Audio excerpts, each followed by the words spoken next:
जी आज हम स्टार्ट करेंगे 1081 से ऑनवर्ड। ठीक है। हमारा सवाल है आज का पहला। Optical mark reader is used for. Optical mark reader एक डिवाइस है और किस पर्पस के लिए इस्तेमाल होती है। क्या इससे क्लोज एंडेड क्वेश्चन है हम वो चेक करते हैं, ओपन एंडेड क्वेश्चन चेक करते हैं, एमसीक्यूज करते हैं या fill in the blanks check करते हैं। जी, ये एमसीक्यूज हम चेक करते हैं। यानी एमसीक्यूज को मार्किंग का जो निज़ाम है जिससे वो आपने देखे पीपीएससी या इस तरह वो शीट उससे गुजारते हैं और खुद ब खुद जो वो है डिटेक्ट कर लेता है करेक्ट और राइट आंसर को। तो ये इसे एमसीक्यूज मार्किंग कहते हैं। इसका एक तोड़ भी है। तोड़ से मुराद ये है कि आप लोग एमसीक्यूज हल करते हैं ना, और एमसीक्यूज के दौरान आपने चार A B C D option चार में से एक सिलेक्ट करना है। फॉर एग्जाम्पल अगर उसका आंसर बी ठीक है और अगर आप सी या डी या कोई और करते हैं तो उस सूरत के अंदर आपका जो है नेगेटिव मार्किंग होती है, यानी आपको 0.25 जो है वो नेगेटिव मार्किंग मिलेगी। अब इससे इसका ये एक हल है। आप एमसीक्यूज हल करें और आपको पता चल जाए कि ये एमसीक्यूज बाद में एट द एंड उठने से पहले कि ये एमसीक्यूज मेरा 100% गलत हो गया है, मैंने टिक कोई और करना था, फिल कोई और बबल करना था, मैंने और कर दिया है। उस सूरत के अंदर आप उस क्वेश्चन के चारों बबल फिल कर दिया करें। ठीक है। उस क्वेश्चन के चारों बबल फिल कर दिया करें। इस तरह आपका जो है वो नेगेटिव जो मार्किंग है वो नहीं होगी। ठीक है, नेगेटिव मार्किंग से उस क्वेश्चन की नेगेटिव मार्किंग से बच जाएंगे। बात की समझ आ गई है?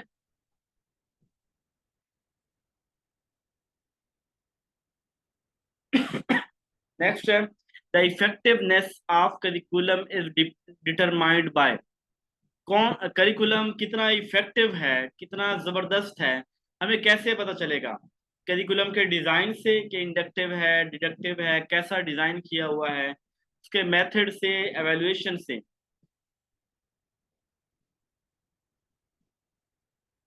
जी, ये इसका जो है एवेल्युएशन इसका आंसर है। इफेक्टिवनेस को जो है वो जो जो करिकुलम की इफेक्टिव हमें पता चलता है। यानी कौन सा करिकुलम कितना अच्छा है तो पता चलेगा कि बच्चों ने कितना उसको याद किया है, और उसके बाद ही हमें रिजल्ट्स को देख के ही पता चलेगा। Based on Taylor rational.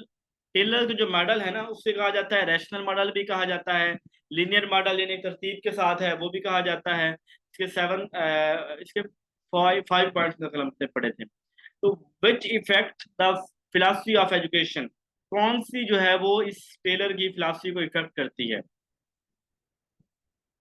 Student. तो जी सभी को करती है, बहरहाल ये सोसाइटी जो है ना, ये करिकुलम को मॉडल को सभी को इफेक्ट करती है। तो ये सोसाइटी है। ठीक है।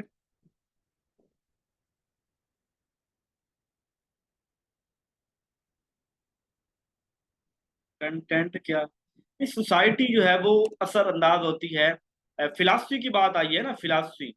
तो फिलासफी जो है ना एक नजरिया है, और नजरिया फिलासफी हम जैसे कहते हैं करिकुलम की फिलासफी हम सोसाइटी से लेते हैं। ठीक है, उस तरह psychology has four different areas at third it was considered as a study of. जो साइकोलॉजी है ना, इसकी डेफिनेशन आपको पता है कि चार तरह की गई। सबसे पहला क्या गया कि psychology is the study of soul. फिर कहा गया psychology is the study of mind.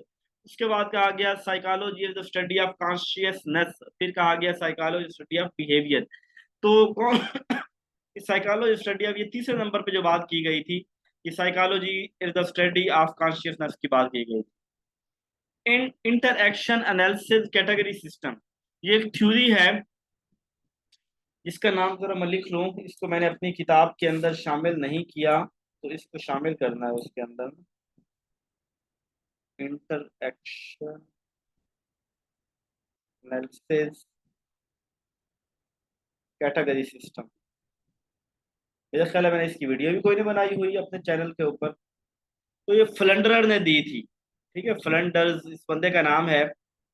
किताब मोटी है, 600 सफ़े ऑलरेडी हो चुके हैं।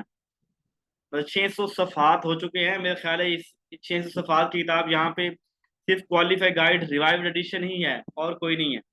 तो अगर उसके अंदर वो 3000+ एमसीक्यू शामिल करने हैं तो फिर ये है।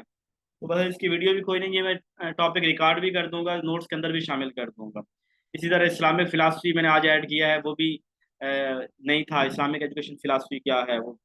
अच्छा जी, इसके 10 पॉइंट्स हैं, जिसके अंदर 3 स्टूडेंट के हैं, 7 स्टूडेंट के हैं, 3 टीचर के हैं, और एक जो है ना वो है क्लासरूम का है। फ्लंडर ने इंटरेक्शन एनालिसिस कैटेगरी सिस्टम जो है ये दिया था, और ये मतलब ये कुछ क्वालिटीज बताता है, 10 क्वालिटीज, 10 चीजों के हवाले से बात करता है।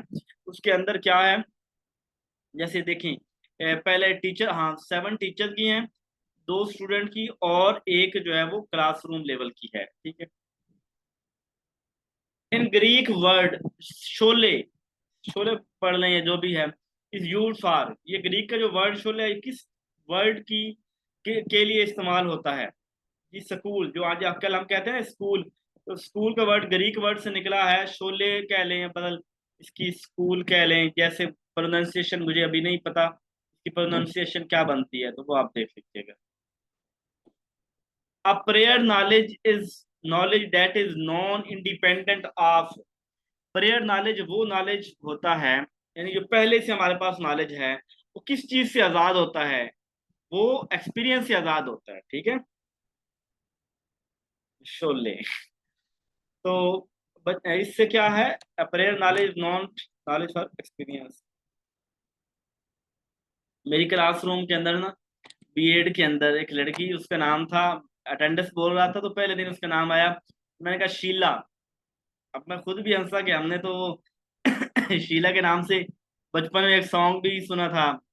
तो फिर बाद में जो है ना वो सारे हंसे, तो मैंने फिर पूछा बेटी आपका नाम क्या है? उसने कहा सर शाइला है। फिर मैंने कहा उसका आपके नाम का मतलब क्या है? तो वो मुस्कुराने लगी। मैंने कहा नाम का मतलब तो बता दें। कहती सर जो है ना वो ये बताने वाला नहीं है। अब मैंने कहा बेचारी उसका क्या कसूर है कि उसका जो है ना वो नाम वालदैन ने रख दिया, एक तो शाइला नाम रख दिया, अब शीला ही लगता है पढ़ने में जब प्रोनाउंस करने में।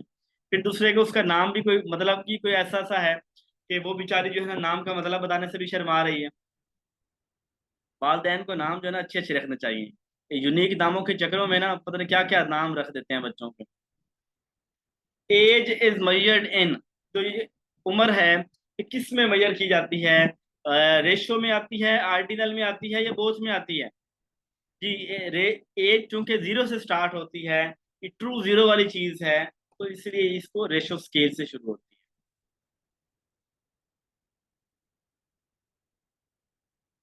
है। Data is taken from all population and generalise on it, जब डाटा पूरी पॉपुलेशन से लिया जाता है, यानी हम कहते थे ना डाटा दो, एक होता है सैंपल से डाटा लेना और एक होता है पॉपुलेशन से डाटा लेना। जब पॉपुलेशन से डाटा लें तो वो होता है डिस्क्रिप्टिव स्टैट, जब सैंपल से डाटा लें तो उस वक्त होता है इन्फरेंशियल स्टैटिस्टिक, ठीक है। विच रिसर्च कंडक्टेड बाय टीचर, कौन सी रिसर्च है जो टीचर कंडक्ट करता है, जो सिर्फ टीचर करता है? जी, क्लासरूम के अंदर ये रिसर्च होती है, और ये एक्शन रिसर्च है जो टीचर कंडक्ट करता है। आई विटनेस इज, जब हम रिसर्च कर रहे होते हैं तो वो शख्स जो आई विटनेस होता है, जिसने खुद सारी चीजों को देखा होता है, वो कौन होता है? डाटा का कौन सा सोर्स होता है, प्राइमरी या सेकेंडरी? तो प्राइमरी होता है, ठीक है। जिसने खुद देखा होता है वो प्राइमरी होता है, जिसने किसी और से पूछा, उसने देखा, वो सेकेंडरी सोर्स बन जाता है। It evaluate the validity of data, data की वैलिडिटी को चेक करने के लिए इन कौन सी चीज है जो वैलिडिटी को चेक करती है?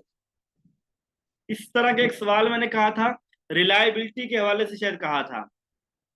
उसके अंदर मैंने कहा था कि इंटरनल क्रिटिसिज्म एक्सटर्नल क्रिटिसिज्म दोनों होती है रिलायबिलिटी के अंदर, कि हमारी इंटरनल और एक्सटर्नल दोनों श्योर करेंगी कि ये चीज रिलायबल है।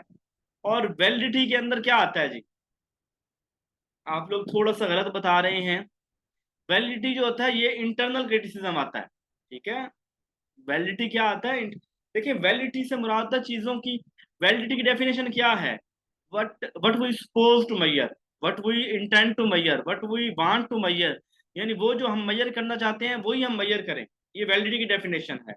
और इंटरनल क्रिटिसिज्म के अंदर क्या होता है? वही हम चीजों की जेन्युइननेस को देख रहे होते हैं, हकीकत में असल चीज क्या है, इस तरह की बात कर रहे होते हैं। तो इंटरनल क्रिटिसिज्म का ताल्लुक जो है वो वैलिडिटी के साथ है, ठीक है। और एक्सटर्नल इंटरनल दोनों का रिलायबिलिटी के साथ। Survey study, development study, inter relation study, ये किस में आती हैं? ये सर्वे करना ये किस स्टडी के अंदर आता है? ये डिस्क्रिप्टिव स्टैटिस्टिक्स के अंदर हम, ये डिस्क्रिप्टिव रिसर्च के अंदर हम सर्वे की बात करते हैं। ठीक है, कीवर्ड हम आपने पकड़ लेना है और उसकी बुनियाद पे आपने जवाब दे देना। It explore the degree of relationship between two और मोर, जहां पे दो या दो से ज्यादा चीजों का रिलेशनशिप की बात करते हैं, वो क्या होता है? जी मियाँ बादशाह साहब, जो हम रिलायबिलिटी एक्सटर्नल के लिए, लेकिन उसके अंदर वैलिडिटी का किरदार भी होता है। तो मैंने आपको एक बताया था, वैलिडिटी, रिलायबिलिटी, कोई चीज रिलायबल हो सकता है वैलिड ना हो, कोई वैलिड हो सकता है रिलायबल, वैलिड होगी तो रिलायबल डेफिनेटली होगी। तो जो रिलायबिलिटी है इसके अंदर वैलिड होगी तो हम उस रिलायबल को मानेंगे। वैसे तो रिलायबल चीज हो जाती है कि वो एक और जगह पे कर रही है, लेकिन जब हम ओवरऑल ब्रॉडर सेंस में देखते हैं तो हमें रिलायबल भी चाहिए, वैलिड भी चाहिए।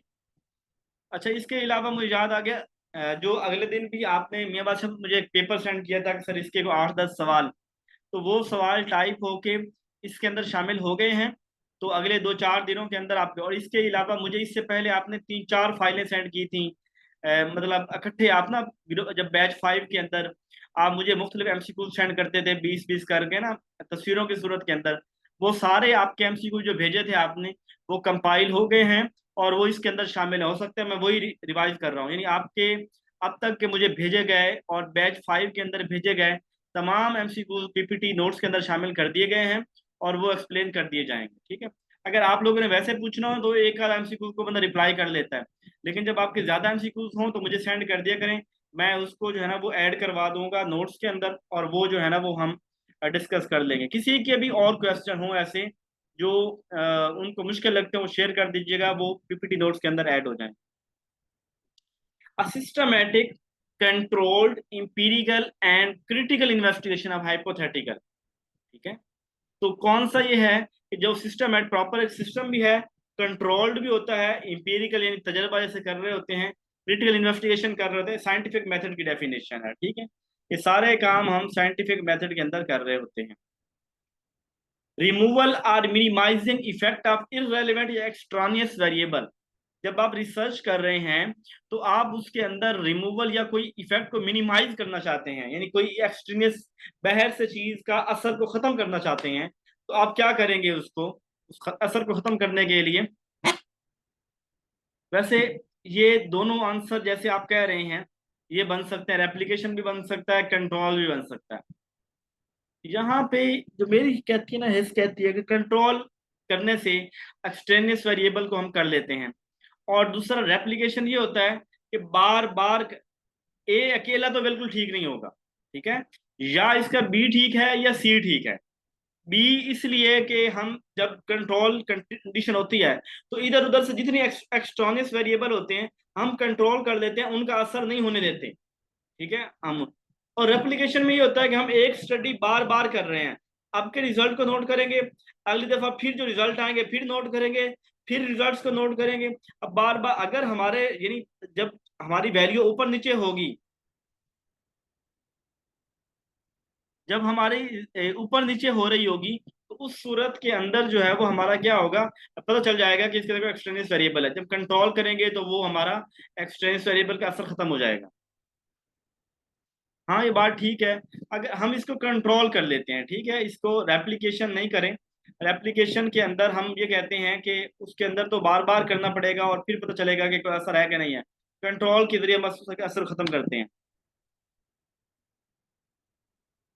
सेम जो अबव ऑप्शन यही होंगे, स्टेटमेंट भी ऐसी थी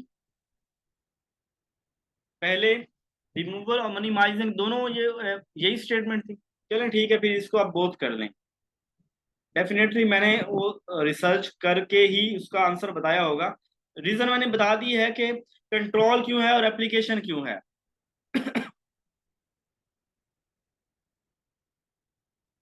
ठीक है, ये क्वेश्चन मैं वैसे रिप्लेस भी कर देता हूँ, क्वेश्चन नंबर 1096। ठीक है, ये रिप्लेस कर देता हूँ,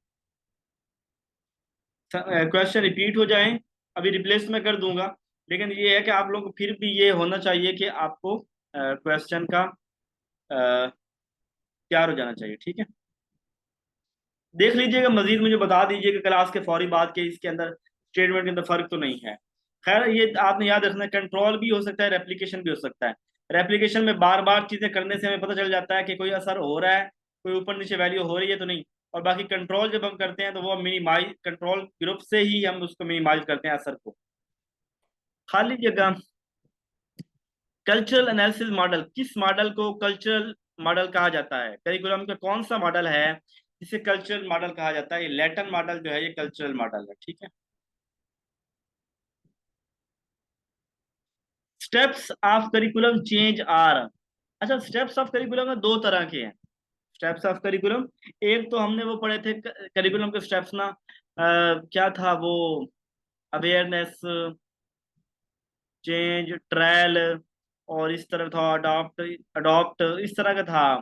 अवेयरनेस, इंटरेस्ट, अवेयरनेस, इंटरेस्ट, और उसके बाद था पांच उसके अंदर स्टेप थे, ठीक है। अवेयरनेस, इंटरेस्ट, ये मुझे भूल रहे हैं वो पांचों स्टेप।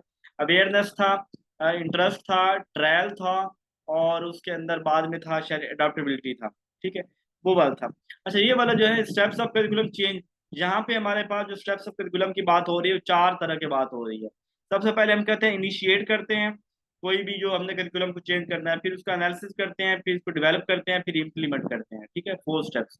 तो यहाँ पे फोर की बात की गई है, ये मैंने मेंशन भी नीचे कर दी। Total process of designing, implementing and evaluation of curriculum, मुकम्मल प्रोसेस जिसके अंदर करिकुलम को डिजाइन कर रहे होते हैं, इम्प्लीमेंट करते हैं और एवेल्युएट करते हैं, तो उसको क्या बोलते हैं? करिकुलम डेवलपमेंट बोलते हैं, ठीक है। कंप्लीट जो होता है ना ओवरऑल, उसको हम, यानी जिसके अंदर सारे काम हो रहे होते हैं, इसको हम बोलते हैं करिकुलम डेवलपमेंट।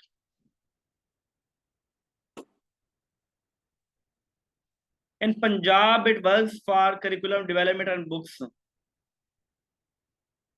तो ये जो है पीसीटीबी, ठीक है।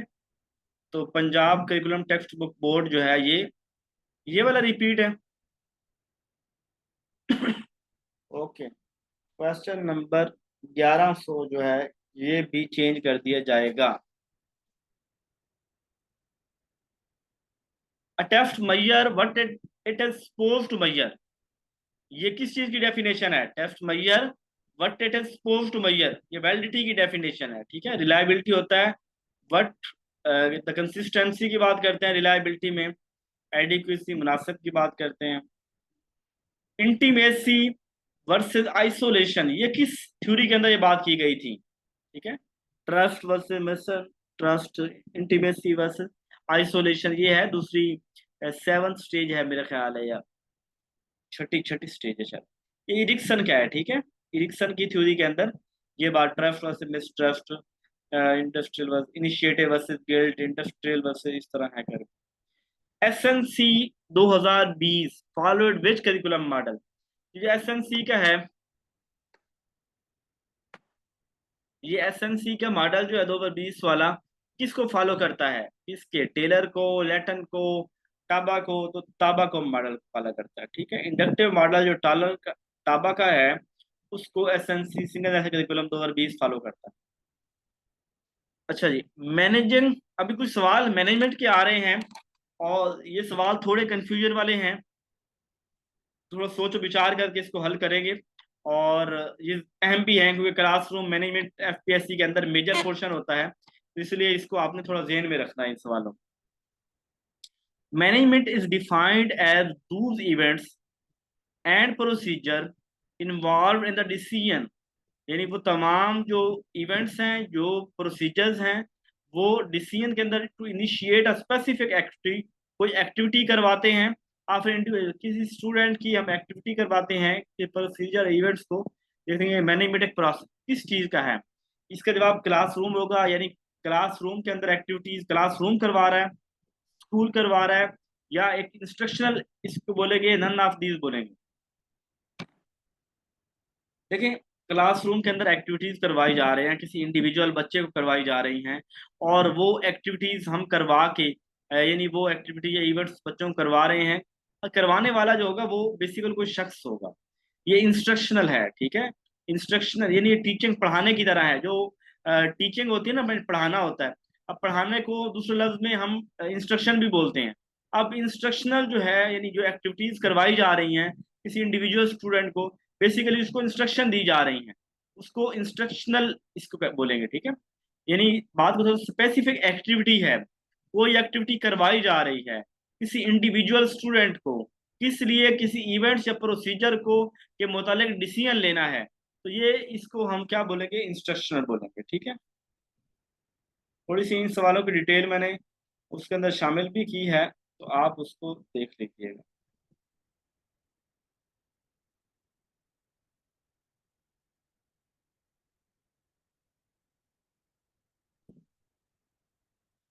अच्छा जी। Rules create clear for the children.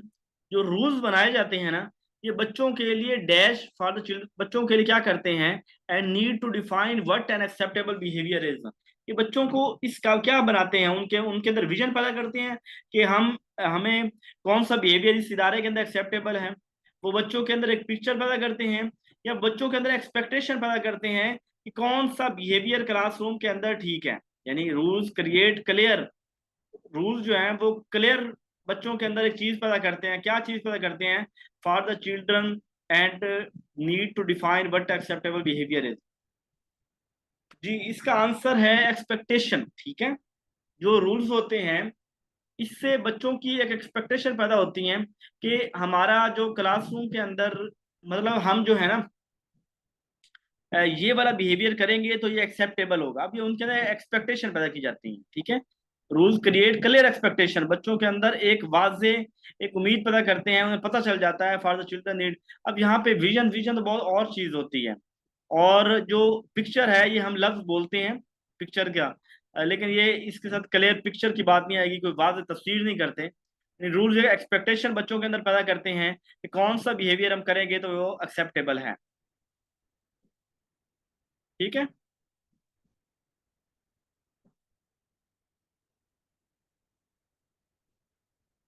It help to minimise behavioural challenges in the classroom. ये चीज हमें मदद करती है कि जो क्लासरूम के अंदर बच्चे बदतमीजी करते हैं, जो बिहेवियरल चैलेंजेस का हमें सामना है, वो खत्म हो सकते, कम हो जाएं, एंड आर की टू वेल मैनेज। और ये हमें यानी ये वाली हेल्प करती है हमें कि हम क्लासरूम को अच्छी तरह मैनेज कर सकें और ऑर्गेनाइज कर सकें।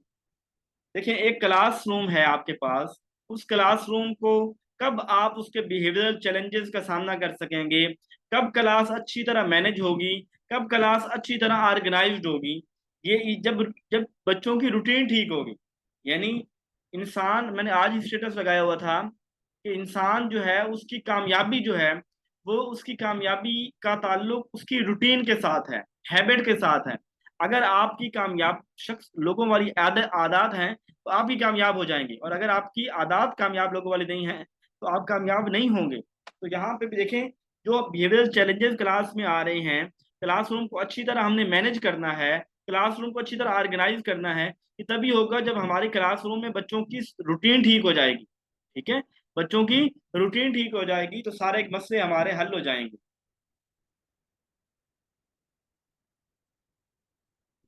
To be effective, to be effective dash need to be something to which the children aspire to and want. कौन सी चीज है जो बच्चों के लिए इफेक्टिव है, अगर उसको प्रॉपर तरीके से, need to be something to which the children aspire and want, जो बच्चे चाह रहे होते हैं, छोटे बच्चे कौन सी चीज चाहते हैं, बच्चों की बात हो रही है, बच्चे लेक्चर नहीं चाहते। टू बी इफेक्टिव छोटे बच्चे उनको दी जाए तो वो उसके बाद जो है वो अस्पायर होते हैं और उनका दिल करता है पढ़ने को या काम करने को या वांट को, तो ये रिवार्ड है, ठीक है। छोटे बच्चों की बात की गई है, ये इस वजह से करके रिवार्ड छोटे बच्चों की नहीं होती, उन्हें वो टिट फॉर टैट के टाइम पे चल रहे होते हैं, और इस वजह से करके उनको रिवार्ड चाहिए होता है, टॉफी। अच्छा, it provide a systematic process for categorising and quantifying, की वर्ड को याद रखना है, quantifying attributes and characteristics of the thing that we observe, experience and report। ठीक है, एक सिस्टमेटिक प्रोसेस है जिसके अंदर चीजों को कैटेगराइज कर रहे हैं, उनको क्वांटिफाई कर रहे हैं, उनकी कैरेक्टरिस्टिक्स को देख रहे हैं जो हम ऑब्जर्व करते हैं। तो ये चूंकि क्वांटिफाई का वर्ड आया है, मेजरमेंट की बात हो गई है। ठीक है, फिर क्या हो गया जवाब measurement. The relationship between and among the value is set is referred to as. ठीक है, the relationship between and among the values.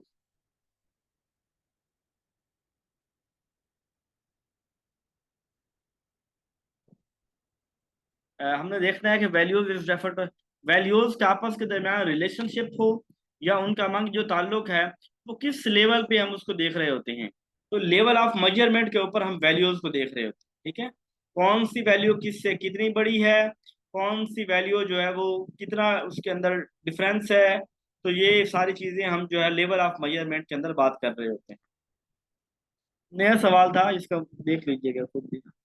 Major के हमने टॉपिक नहीं पढ़ा ये वाला कि टाइप्स ऑफ मेजरमेंट, या इस तरह मेजरमेंट को डिटेल में नहीं देखा कि लेवल क्या है, ऑब्जेक्टिव क्या है, आउटकम क्या है।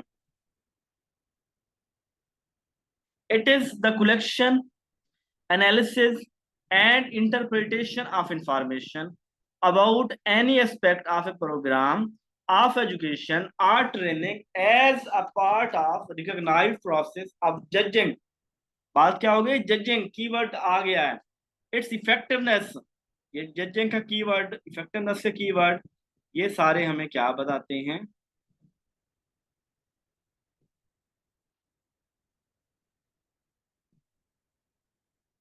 वैल्यूएशन बताते हैं। ठीक, validity is the extent to which a tool appear to measure what it supposed to measure। इनमें से किसकी डेफिनेशन है ये, बेस वैलिडिटी की डेफिनेशन है, कंस्ट्रक्ट वैलिडिटी की है, या इंटरनल वैलिडिटी की है।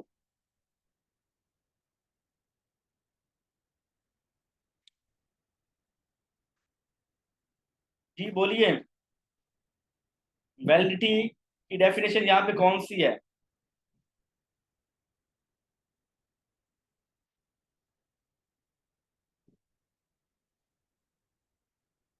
गलत बता रहे हैं, गलत बता रहे हैं। देखें, वैलिडिटी इज द एक्सटेंट, हमने पढ़ी थी वैलिडिटी को स्टार्ट करते साथ ही फेस वैलिडिटी और कंटेंट वैलिडिटी। तो फेस और कंटेंट जो है ना वो कहते हैं वो what we suppose to measure. Construct validity तो फीलिंग वाली, इमोशन वाले थे। ठीक है, इंटरनल वैलिडिटी और है, ये इसका फेस वैलिडिटी आंसर है। ठीक है, the case study is the study of, case study is the study, case study के अंदर हम क्या करते हैं, कितना सिंगल ग्रुप को करते हैं, सिंगल इंडिविजुअल को, या सिंगल कम्युनिटी को, किसके ऊपर स्टडी होती है। जी बिल्कुल आप ठीक बता रहे हैं, जो केस स्टडी है इसके अंदर हम एक सिंगल इंडिविजुअल जो है उसके मुतालिक जान रहे होते हैं, डीप गहराई इन्वेस्टिगेशन कर रहे होते हैं। A set of question asked and filled in by the interviewer in a face to face situation with another person is called. बड़ा मुश्किल सवाल है। A set of question, question का एक सेट है, उसको पूछना भी है और फिल भी करवाना है। इंटरव्यूअर जो है ये सवाल फेस टू फेस किसी के सामने बैठ के विद अनदर पर्सन इसको करता है। गलत है जी, गलत है। जब भी आप इंटरव्यू किसी से लेते हैं तो आप सबसे पहले इंटरव्यू लेने से पहले क्या करते हैं, उसका आप उसका शेड्यूल लेते हैं। ठीक है, यानी जो होता है ना इंटरव्यू फेस टू फेस, आप किसी से आपने टाइम लिया, आपने क्वेश्चन पूछे, उसको जवाब लिए, जवाब लेके अपना यानी जो उसका प्रॉब्लम सोल्यूशन है उसको देखा, जो आपकी सिचुएशन उसके मुताबिक डाला। तो ये एक शेड्यूल इंटरव्यू बोलते हैं। ठीक है, क्या बोलते हैं, शेड्यूल बोलते हैं। यानी इंटरव्यू के अंदर जब हम किसी चेकलिस्ट तो और होते हैं जहाँ टिक कर रहे होते हैं हम लोग, क्वेश्चनेयर जहाँ हम क्वेश्चनेयर दे देते हैं, जहाँ हम किसी शख्स से टाइम ले रहे हैं ना, तो बेसिकली हम उस शख्स के साथ शेड्यूल तय कर रहे हैं।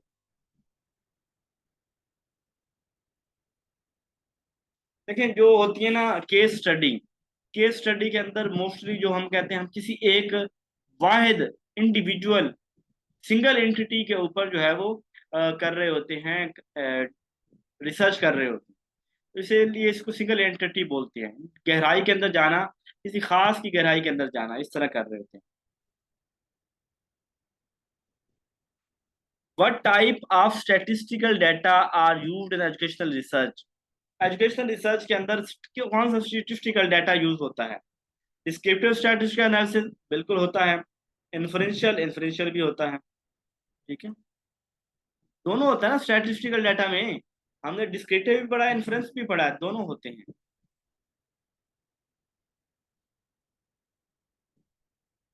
What is the meaning of null hypothesis? Null hypothesis क्या मतलब है? कि दो जो आपस में अंदर वेरिएबल हैं वो आपस में जीरो हैं, यानी उनका जो रिलेशनशिप है वो जीरो है। ठीक है, ये बात तो ठीक नहीं है कि हाइपो हम कहते हैं नल हाइपोथेसिस दो चीजों का आपस में रिलेशनशिप ना हो। दूसरा देखिए, the difference is due to error is sampling. अगर उसके अंदर कोई डिफरेंस आ रहा है, यानी हमने कहा दो चीजों का आपस के अंदर कोई रिलेशनशिप नहीं है, लेकिन फिर हमने देखा कि रिलेशनशिप नहीं है लेकिन कोई एरर आ रहा है जिससे रिलेशनशिप शो हो रहा है, तो बेसिकली ये भी एक नल हाइपोथेसिस होगा, वो एरर होगा, वो उनका आपस में रियल में रिलेशनशिप नहीं होगा। ठीक है, तो ये बोथ होगा। ठीक है।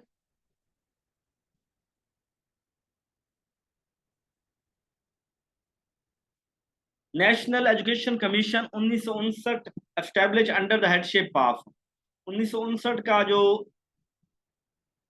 कमीशन है, ये कौन उसका लीड कर रहा था? एस एम शरीफ। ठीक पहुंचे हैं। Dash is responsible for the accreditation of teacher education in Pakistan. एक इदारा है, वो जहां जहां बीएड या एमएड हो रहा होता है, वो वहां उन इदारों को जो है वो उसकी एक्रीडिटेशन करता है। तो कौन सा इदारा है? नेक्टी है। ठीक है, नेक्टी। ये जो सी है, national accreditation council for teacher education. ठीक है, next national accreditation council for teacher education. ये जो है ना, ये टीचर की लाइसेंसिंग, इन हमारे कॉलेज ने इससे लाइसेंस लिया हुआ है, तो ये लाइसेंसिंग वगैरह के लिए और टीचर एजुकेशन के हवाले से प्लानिंग करते हैं। नेशनल एजुकेशन पॉलिसी 1970 किसने दी थी? 1970, नूर खान। कौन था? नूर खान। प्राइवेट एजुकेशन इंस्टीट्यूशन वर नेशनलाइज, इस पॉलिसी के अंदर प्राइवेट इदारों को नेशनलाइज किया गया था 1972 के अंदर। ठीक है, ये 70 नहीं है, 72 के अंदर नेशनलाइज किया गया था, तो इसका जवाब नन आएगा। ठीक है, 72 में किया गया था, जुल्फकार भुट्टो ने आके ये काम किया। अपर age limit in ECE education in Pakistan. EC की लिमिट कितनी है पाकिस्तान के अंदर? ईसी की एज पाकिस्तान में कितनी है? कहाँ से लेके कहाँ तक है? जीरो से लेके 5 साल तक। तो बाद में इसको आजकल 3 से 6 भी कहा जाता है, अभी आप 5 कर लें, कहीं पे अगर 6 भी कहा जाता है, और बल्कि 3 से 5, हाँ ये बात की गई है, कहीं 6 भी कहा जाता है, तो ये वाली आपको याद। अकॉर्डिंग टू इमाम गजाली, जो इल्म है उनकी दो अकसाम हैं, एक है फर्ज ऐन, एक है फर्ज किफाया। फर्ज ऐन में क्या आता है? हदीस, कुरान, तफसीर, फिक्का, जरूरी जो अलूम है ना, इनको हम बोलते हैं फर्ज ऐन।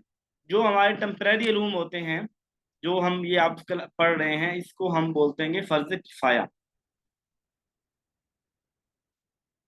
The focus of national education policy 1978 was, 1978 की नेशनल एजुकेशन पॉलिसी का पर्पस क्या था? दोनों था, इस्लामिक भी और दूसरा आइडियोलॉजी ऑफ पाकिस्तान भी था। बस कर दिया हुआ। If counselling service is gain understanding of oneself, follow up is to.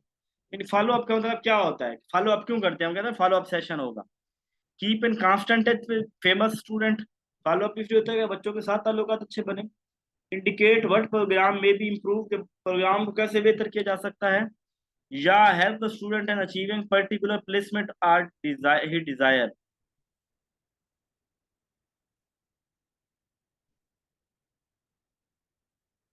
अच्छा देखिए, आपने किसी बच्चे की काउंसलिंग की है, काउंसलिंग करने के बाद आप उस बच्चे को दोबारा जो है ना फॉलो अप लेते हैं, दोबारा उससे पूछते हैं, तो उसका मतलब यही होगा कि उसके अंदर कुछ आप मजीद तब्दीलियां लेके आना चाहते हैं, उसको चेंज करना चाहते हैं। अच्छा जी। In a class, there are children who usually get out of the social circle. How do you describe these children who usually get out of the social circle? तो वो जो अपने सोशल सर्कल से निकल जाते हैं, उनको लोगों के अंदर रहना अच्छा नहीं लगता, कौन होंगे? सोशली टाइप, फ्रेंडली, वेलकम, ये नन होगा, ठीक है ना।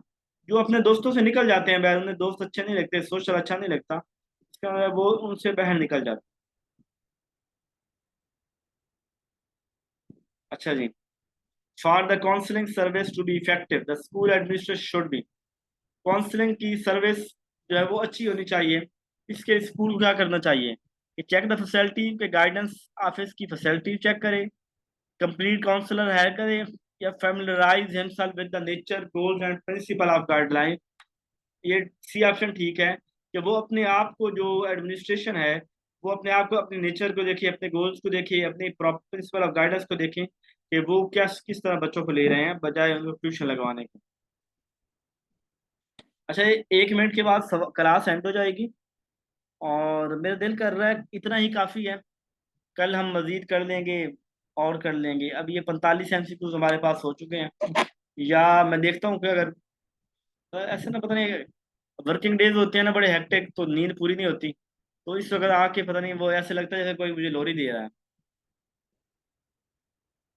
अच्छा, what is the ultimate aim of counselling for the individual to attain? Counselling का मकसद क्या होता है? Resentment, self destruction, self pity? ऐसा कोई मकसद नहीं होता, ये तो किसी शख्स को जो है वो बेहतर करना होता है, इम्प्रूव करना होता है। ऐसे ही है, जब सारा दिन थक के आना है, तो फिर तो गिरना है तो नींद आनी है।